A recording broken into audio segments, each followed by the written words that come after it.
Hello friends, welcome back to my YouTube channel. तो आज के वीडियो में हम लोग जानेंगे कुछ इम्पोर्टेंट साइंस के क्वेश्चन। ओके, तो स्टार्ट करते हैं। पहला नंबर क्वेश्चन है अपना, वे सारी क्रियाएं जिनके द्वारा जीवों का अनुरक्षण होता है वो कहलाती है। जो जीवों का अनुरक्षण होता है, जो कि हम जैव प्रक्रम चैप्टर में 10th का चैप्टर है जैव प्रक्रम, उसी में हम पढ़े थे। ठीक है ना। तो जीवों का अनुरक्षण किसके द्वारा होता है? जैव प्रक्रम के द्वारा होता है। आपका जो आंसर है ये ए नंबर। ओके, आगे चलते हैं।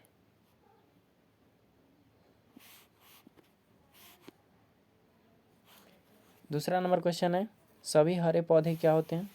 सभी हरे पौधे जो होते हैं वो स्वपोषण होते हैं। कैसे होते हैं? स्वपोषण। तीसरा अपना क्वेश्चन है, कूटपाद किस में पाया जाता है? कूटपाद अमीबा में पाया जाता है। क्यों? क्योंकि ये अमीबा अपना भोजन कूटपाद में ही संग्रहित करता है। चौथा नंबर क्वेश्चन है अपना, प्रकाश संश्लेषण क्या है? प्रकाश संश्लेषण होता है, प्रकाश संश्लेषण होता है, कब होता है? तो प्रकाश संश्लेषण सूर्य की सहायता से होता है, तो वो ऑफकोर्स दिन में ही होता होगा। तो आपका जो आंसर है, राइट आंसर बी।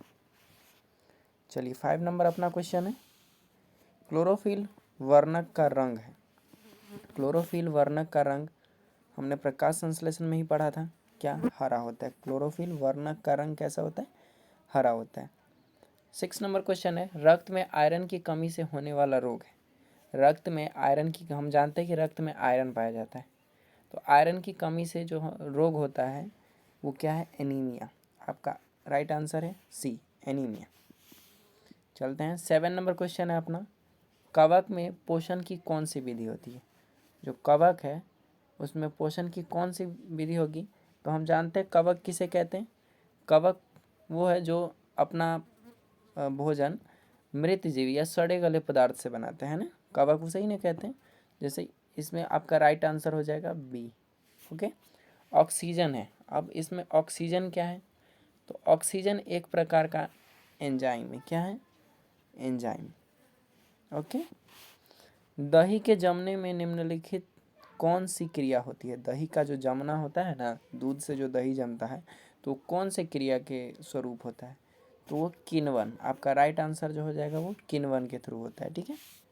चलिए हमारा 10वां नंबर क्वेश्चन है, मानव हृदय में पाए जाते हैं, मानव हृदय में पाए जाते हैं 4 वेश्म। कितने वेश्म पाए जाते हैं? 4 वेश्म पाए जाते हैं। आपका राइट आंसर सी, 4 वेश्म। मानव में डायलिसिस थैली है। आपका 11वां नंबर क्वेश्चन है कि मानव में डायलिसिस थैली कौन है? तो मानव में जो डायलिसिस थैली होती है वो होती है नेफ्रॉन। ठीक है, नेफ्रॉन, सॉरी यहाँ न हट गया, नेफ्रॉन होगा। ओके, चलिए आपका 13वां नंबर क्वेश्चन है, मनुष्य में वृक्क एक तंत्र का भाग है जो संबंधित है। तो हम जानते हैं वृक्क कहाँ पाया जाता है? वृक्क किसे कहते हैं? उत्सर्जन तंत्र है हमारा। मनुष्य में वृक्क क्या है? एक उत्सर्जन तंत्र है। आपका जो राइट आंसर हो जाएगा वो हो जाएगा सी नंबर। ओके, उत्सर्जन। 14 नंबर क्वेश्चन है अपना, 14 नंबर क्वेश्चन है अपना, क्लोरोफिल वर्णक का रंग है। तो क्लोरोफिल वर्णक का रंग कैसा है? तो हम जानते हैं क्लोरोफिल का रंग कैसा होता है? हरा होता है। कहाँ पाया जाता है? पौधों में पाया जाता है। कहाँ पाया जाता है? पौधों में। आपका राइट आंसर हो जाएगा ए।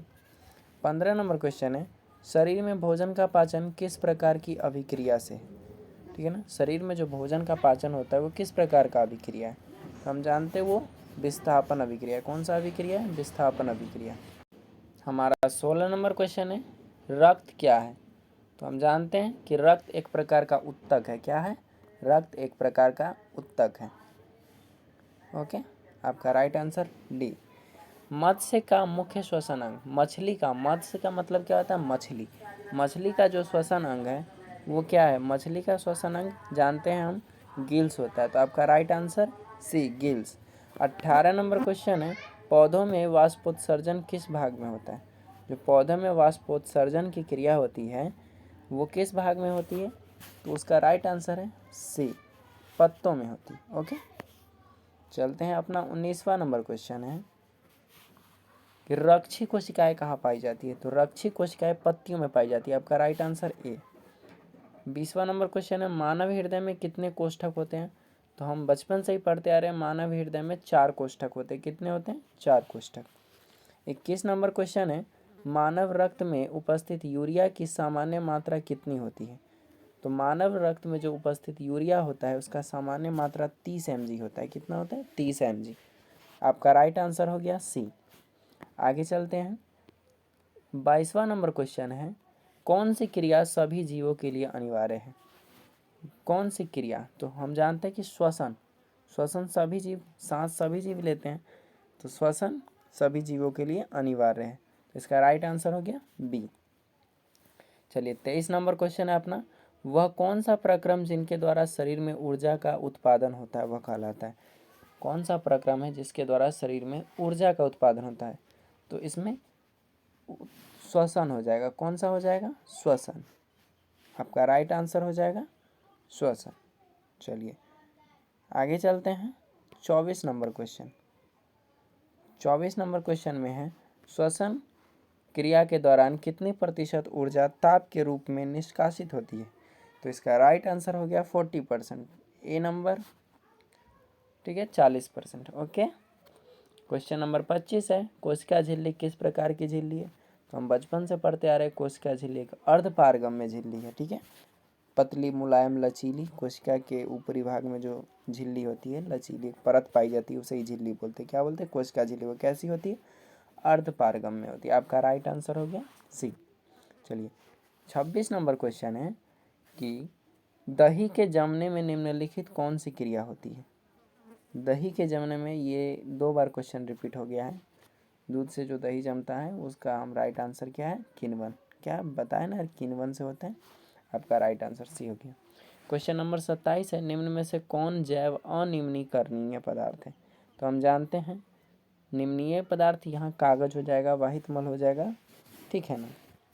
लेकिन इसका जो आंसर होगा, राइट आंसर अनिम्नीकरणीय है। ठीक है, तो अनिम्नीकरणीय में ए नंबर आपका आंसर हो जाएगा DDT। ओके। 28 नंबर क्वेश्चन है, ओजोन परत पाई जाती है। ओजोन परत कहाँ पाई जाती है? तो स्ट्रेटोस्फियर में। कहाँ पाई जाती है? स्ट्रेटोस्फियर।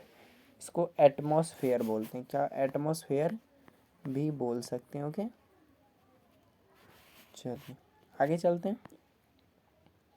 29 नंबर क्वेश्चन है आपका, इनमें से मुर्दाखोर है। मुर्दा, मुर्दा मतलब मरा हुआ जीव जंतु, ठीक है ना। तो मुर्दाखोर, मुर्दा को कौन खाता है इसमें से? चील, सियार, कौवा, सभी। यस, राइट आंसर सभी होगा, क्योंकि चील भी खाता है, सियार भी खाता है, कौवा भी खाता है। ओके, तो आपका राइट आंसर यहाँ पे डी। चलिए 30 नंबर क्वेश्चन है, निम्न में से कौन से पर्यावरण के जैविक घटक नहीं है? पर्यावरण के जैविक घटक इनमें से कौन नहीं है? तो हम जानते हैं पौधे तो है पर्यावरण के सहारे, जंतु भी है, मनुष्य भी है। तो आपका राइट आंसर क्या हो जाएगा? वायु। वायु नहीं है, ठीक है ना, वायु आपका राइट आंसर बी। चलिए आशा करता हूँ वीडियो आपको अच्छी लगी हो। Thank you.